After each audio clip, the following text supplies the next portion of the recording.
Bonjour à... Bonjour alaikum, j'allais dire. Bonjour, salam alaikum. J'espère que vous allez bien. Alors, bienvenue sur ma chaîne et mon podcast où on parle spiritualité et surtout comment devenir une meilleure personne grâce aux enseignements de l'islam. Et aujourd'hui, comme le titre l'indique, je vais vous donner 10 questions à vous poser avant de commencer l'année 2025. Petit disclaimer, c'est que je ne pars pas spécialement avec l'idée que les résolutions du 1er janvier sont importantes ou il faut en faire, mais disons que notre cerveau est habitué à ce que cette période-là soit comme un nouveau cycle. Donc, je vous encourage vraiment à en profiter et à vous dire qu'à partir de maintenant, je vais essayer de mettre de nouvelles choses, de mettre en place de nouvelles choses dans ma vie. Après, évidemment, on peut changer à tout moment, on peut renverser sa vie à 180 degrés à tout moment. Il ne faut pas attendre le 1er janvier ou le jour de votre anniversaire ou quoi que ce soit pour faire les choses. Vraiment, faites en sorte de toujours être meilleur à tout moment. Et il faut prendre en compte aussi que notre cerveau est un peu bête et discipliné, c'est-à-dire à partir du moment où on veut lui faire croire quelque chose, c'est vraiment possible de l'amener à changer et de l'amener à avoir de nouvelles habitudes à n'importe quel moment. Mais très souvent, et vous l'aurez peut-être remarqué dans votre vie, quand il y a un changement de cycle dans vos vies, quand il y a par exemple un déménagement, quand il y a par exemple des vacances ou quoi que ce soit, parfois vous arrivez mieux à changer des habitudes, à intégrer de nouvelles habitudes dans votre vie. Et par exemple, je vous donne juste un exemple, moi je connais des gens par exemple qui, quand ils partent en vacances, ils fument beaucoup moins, alors que c'est des gens qui fument régulièrement. Et en fait, juste le fait d'être sortis de leur zone de confort, d'être sortis de leur environnement, ils arrivent à moins fumer et du coup, ils peuvent profiter de ce moment-là après ces vacances-là pour continuer dans cette lancée et moins fumer et puis peut-être arrêter aussi. Donc aujourd'hui, je vais vous donner 10 questions. J'ai mis mes questions et mes réponses ici, je suis bien sérieuse, donc je vous encourage vraiment à faire la même chose. Prenez un papier, prenez un stylo, notez les questions et prenez un moment pour y répondre et ça va énormément vous aider à mettre de nouvelles habitudes dans votre vie qui vont vous aider à atteindre vos objectifs, atteindre vos rêves, qu'ils soient d'un point de vue spirituel ou autre.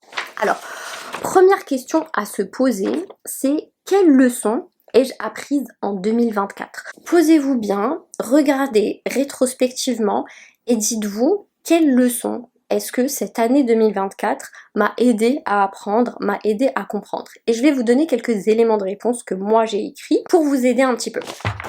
Donc moi, la première chose, c'était vraiment que Allah est au contrôle de tout. Et même si je le sais, même si on le sait tous, hein, sur le papier, évidemment, on le sait tous, mais disons que cette année, Allah m'a envoyé des épreuves, m'a envoyé des situations qui m'ont fait réaliser encore plus. Donc j'ai écrit Allah est au contrôle de tout et ce n'est pas une mauvaise chose. Bien au contraire. Son plan est parfait, sa sagesse est infinie. Il faut s'en rendre compte. Quand on fait preuve de tawakkul, on devient libre. On se libère de l'angoisse liée au futur. On se libère des mauvaises pensées et on attire le bien car on se soumet. On baisse les armes et on reçoit sa miséricorde. On peut calculer et planifier autant qu'on veut, mais il réussira toujours à nous remettre à notre place. Ensuite, deuxième chose, c'est que les doigts sont une arme invincible. Elles peuvent tout changer, mais encore faut-il avoir foi et être endurant sans tomber dans l'impatience. Donc ça, c'était la deuxième chose où vraiment cette année, j'ai fait énormément de doigts qui, alhamdoulilah, se sont réalisés, mais vous savez pourquoi elles se sont réalisées? C'est parce que c'est la première fois de ma vie que je l'ai fait avec conviction. Mais vraiment, je l'ai fait avec une certitude, un yaqin que j'ai jamais eu dans ma vie. Et j'ai réussi, alhamdoulilah, à le développer cette année. Et en fait, ce yaqin-là aussi vient du fait que, comme j'ai écrit dans le premier petit texte, c'est que c'est grâce au tawakkul. C'est parce que je me dis que je demande à Allah avec la certitude, je crois tellement en ses capacités, je crois tellement que il veut mon bien, me voir heureuse, que même quand il me donne pas quelque chose que moi je veux, je pars du principe qu'il m'aime tellement qui veut me protéger de quelque chose. Et c'est quelque chose que je ne ressentais pas avant parce que j'étais trop attachée à ce que je voulais. Et je ne me disais pas du coup que ce que je voulais parfois était mauvais pour moi. Même si encore une fois on le sait sur le papier, mais entre le savoir et le vivre, parfois il y a vraiment deux mondes. Et la troisième chose, c'était pour avoir une vie pourvue de sens, il faut que celle-ci tourne autour d'Allah. Et ça franchement, pareil, c'est tellement véridique. Cette année-là, j'ai commencé vraiment à mettre Allah au milieu de tout. Ma prière passe avant tout. Allah passe avant tout, et je vous promets que depuis que je réfléchis comme ça et depuis que je pratique ça dans ma vie quotidienne, ma vie a totalement changé. Donc ça c'était la première question, et vraiment encore une fois j'insiste de ouf, faites ça et ça va énormément vous aider à devenir une autre personne. Deuxième question, c'est qu'est-ce que j'ai accompli que je ne pensais pas pouvoir faire? En fait cette question-là va vous aider à avoir plus confiance en vous. Parce que parfois, on réalise pas les choses qu'on fait. Des fois, on sait qu'on a peur, mais on réalise pas que malgré nos peurs, on est quand même passé à l'action. Malgré nos peurs, on a quand même fait des choses.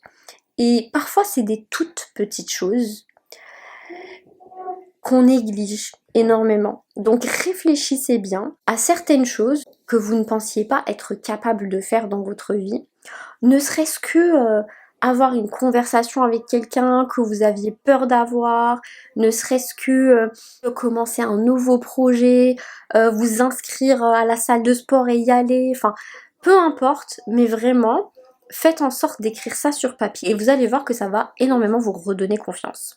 Alors, troisième chose, c'est quelles sont les 3 choses principales sur lesquelles je dois travailler afin de devenir une meilleure personne et une meilleure musulmane ou musulman. Donc, pour vous aider, je vais vous donner les choses que j'ai écrites l'année dernière pour voir un peu le dénouement et le bilan de comment ça s'est passé. Donc l'année dernière, je voulais absolument travailler le détachement émotionnel, le détachement de la vie d'ici-bas, le détachement à tout. Vraiment, je demandais à Allah de me détacher de tout, sauf de lui. La deuxième chose, c'était l'éducation et la purification de l'âme. Et j'ai fait une vidéo il y a 2 semaines, il me semble, oui, il y a 2 semaines à peu près, où je parlais de ça, donc comment on purifie son âme, vraiment comment on éduque et on purifie son âme. Et c'est quelque chose que je voulais faire, parce que je voyais vraiment que mon nefs était trop fort, parfois. Vraiment, il m'empêchait de faire certaines choses que je voulais faire, ne serait-ce que me lever pour le fajr, vraiment c'était tellement dur. J'ai pris des mois et des années de combat contre moi-même pour réussir à me lever pour le fajr. Et la troisième chose, c'était l'autodiscipline. Je n'étais absolument pas disciplinée. À chaque fois que je me disais, oui, demain je vais faire quelque chose, je vais aller à la salle de sport, je ne le faisais pas. Demain je vais manger sain, je ne le faisais pas. Demain je vais lire tel nombre de pages de Coran, je ne le faisais pas. Et du coup j'ai demandé à Allah ces 3 choses-là. Donc l'autodiscipline, l'éducation de mon âme et le détachement de la vie d'ici-bas.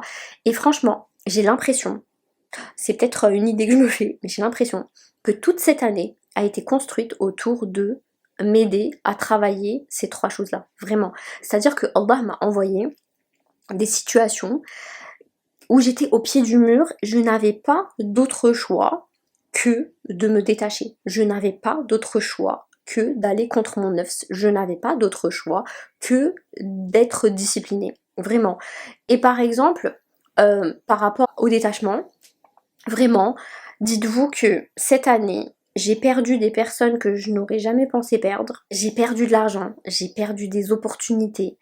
J'ai eu 2 décès en l'espace de 2 semaines et vraiment c'était à la dernière minute. Hein. Les personnes n'étaient même pas malades, c'était vraiment à la dernière minute.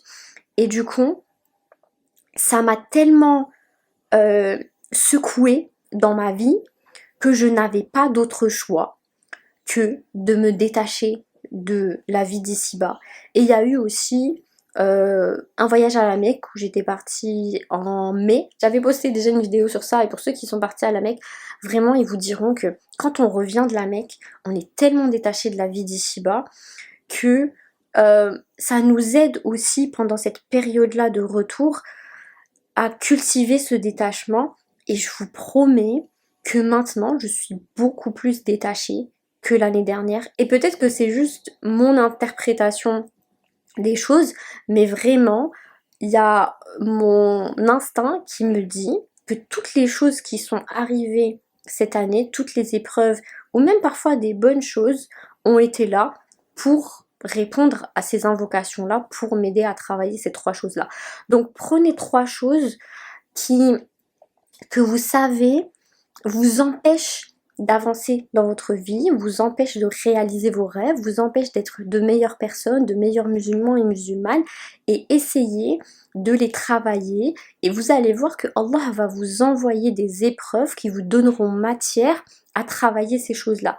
Donc vraiment écrivez, pensez bien profondément à ces trois choses-là, et demandez à Allah, et je vous promets qu'il va vous répondre, c'est certain. Ensuite, numéro 4, c'est quelles habitudes dois-je abandonner et adopter pour avancer vers mes rêves. Donc, vous-même, vous savez quelles sont vos bonnes habitudes et quelles sont vos mauvaises habitudes. Donc, si vous avez des mauvaises habitudes, écrivez-les. Vous pouvez même faire un tableau. Habitudes à délaisser, habitudes à prendre. Et puis, écrivez donc les choses qui vous empêchent, à votre avis, d'avancer, de réaliser vos rêves, d'être de meilleures personnes, c'est tout. Par exemple, mieux dormir, peut-être que vous dormez super tard, et du coup, ça serait de dormir plus tôt, peut-être que vous perdez trop de temps sur les réseaux sociaux, peut-être que vous regardez trop la télé, vous rentrez à la maison, vous mettez Netflix, et du coup, vous faites rien d'autre, au lieu de, je sais pas moi, lire le Coran, au lieu de travailler sur un projet qui sera beaucoup plus bénéfique pour vous, au lieu de passer du temps avec votre famille. Enfin, vraiment, c'est vous-même qui savez ce qu'il vous faut dans votre vie, et d'un autre côté aussi, toutes les bonnes habitudes que vous devez prendre pour être de meilleures personnes. Donc mettez ça par écrit, c'est trop important d'écrire les choses, vraiment.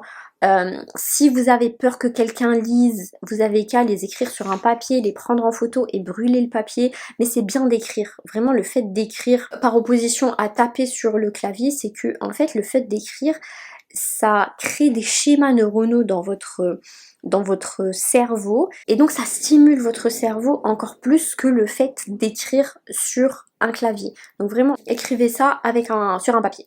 Ensuite, numéro 5, quels projets et relations dois-je prioriser pour maximiser mon épanouissement personnel et professionnel? Donc écrivez toutes les relations et les projets que vous devez prioriser cette année. Par exemple, votre famille, votre mari, votre femme, vos enfants, des amis, un projet sur lequel vous avez envie de travailler depuis des années, vous n'avez jamais osé le faire. Vraiment, dites-vous cette année, qu'est-ce qui peut arriver si vous le faites? Vraiment, qu'est-ce qui peut vous arriver? Au contraire, vous serez juste heureux de l'avoir fait.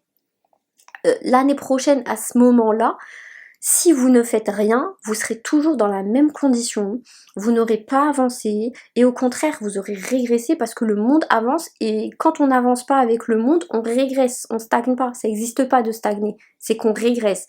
Et donc, est-ce que vraiment vous avez envie de régresser, ou au contraire, vous avez envie d'évoluer dans votre vie? Posez-vous la question, et vraiment, si vous avez peur de quoi? Du regard des gens, on s'en fiche du regard des gens. Les gens ne payent pas votre loyer, les gens ne vont pas vous faire rentrer au paradis. Vraiment, dites-vous que on s'en fiche. Faites les choses. Si vous réussissez, tant mieux, alhamdoulilah, Allahumma barak. Si vous ne réussissez pas, et ben c'est pas grave, c'est que cette chose-là, elle n'était pas faite pour vous. Vous faites autre chose jusqu'à ce que vous trouviez votre passion, jusqu'à ce que vous vous épanouissez dans quelque chose. Donc vraiment, je vous encourage 1000 fois à faire les choses. Et ça vient d'une personne qui s'est toujours empêchée de faire les choses parce que je procrastinais, parce que j'avais pas confiance en moi, parce que je me disais toujours oui mais, oui mais, oui mais. J'analysais tellement les situations que ça me paralysait. Comme on dit, l'analyse paralyse, et moi je suis super analysante, j'analyse absolument tout,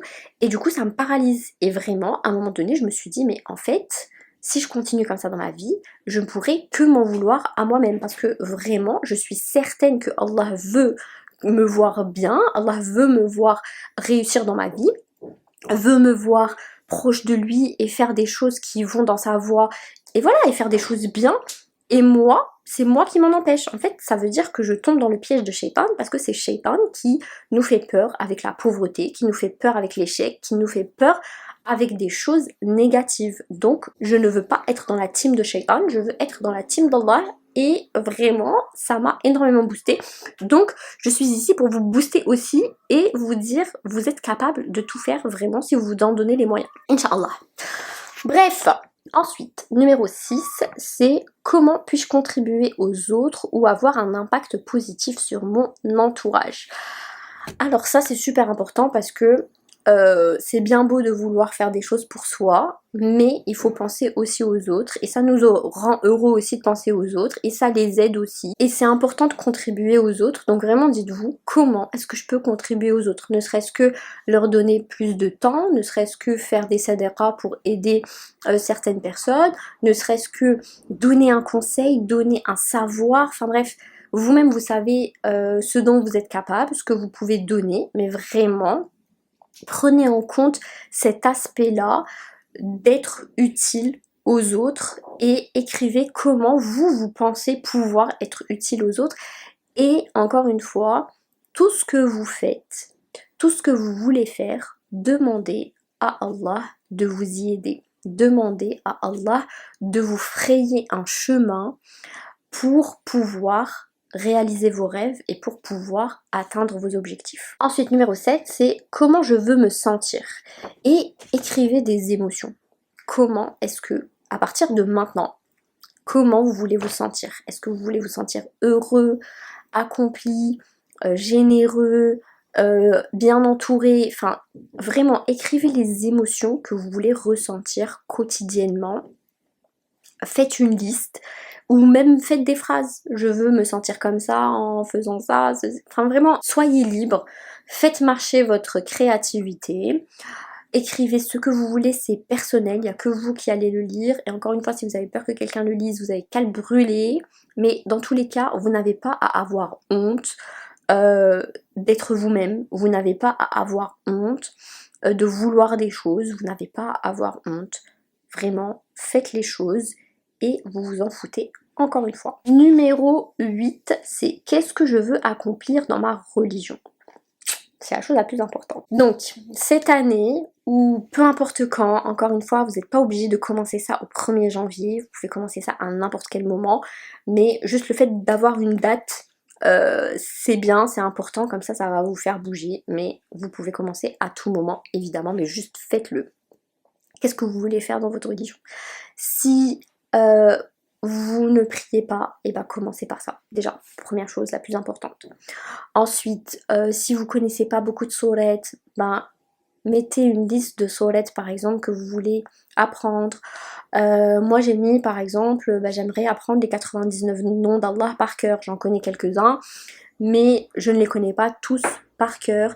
Et vraiment méditer dessus aussi, les comprendre, comprendre pourquoi Allah se nomme comme ça aussi, dans quelles circonstances. Est-ce que par exemple la dernière fois j'avais lu un verset où Allah se disait Shakur, et en fait Shakur c'est reconnaissant, qui apprécie, et du coup je me suis dit mais c'est-à-dire il est reconnaissant, je me disais mais en fait c'est nous qui devons être reconnaissants de ce qu'il nous donne, mais au final je me suis rendu compte que même Allah il est reconnaissant de nous et que le jour du jugement il va être reconnaissant de même une petite action qu'on aura faite, que même nous on aura oublié, par exemple ne serait-ce que donner de l'eau à quelqu'un, et ben Allah il va nous le rappeler et il ne l'oublie pas, alors que moi peut-être il y a 10 ans j'ai donné de l'eau à quelqu'un, je m'en souviens pas et je pars même pas du principe que c'est une bonne action, parce que je sais pas, je me dis c'est normal, mais Allah va mettre sur notre balance positive, donc vous imaginez à quel point